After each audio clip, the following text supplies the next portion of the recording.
сүйлөшсө Атамбаев качан түшөт, ким президент болот, ким депутат болот, качан парламент тарайт, качан митинг болот, ушуну сүйлөшүп калдык. Эми бул деген убакыттын нерсе, хорошие вещи продвигаться. Сыймый кылып, Токтогулга окшоп, Айтматовго окшоп, түшүнүңбү? Дейм да.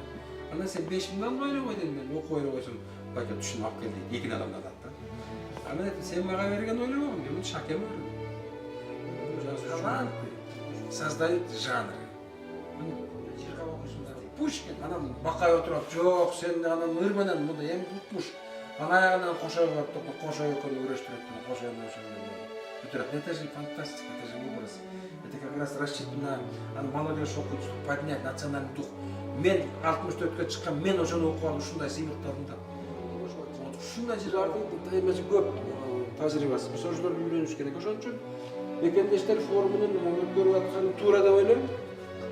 Муну бат-бат өткөрүп туруш керек. Себеби көп орустар айтат, кто владеет информацией, тот правит миром. Такие люди, как Токтогул, такие люди, как Шайло Дюшеев, Айтматов, они как самородки золота, они редко рождаются. И надо их надо уважать. Как говорят, просто читать их книги, покупать, не жадничать, 1000 сомов, это там... Не, ну поняли, это воспитание, ну такое, я не знаю объяснить, но что-то интерес к национальным, ну, оказывается, вот мой сын, вот я уже вижу, моему сыну сейчас 30 лет, он только кыргызскую музыку слушал, только кыргызскую.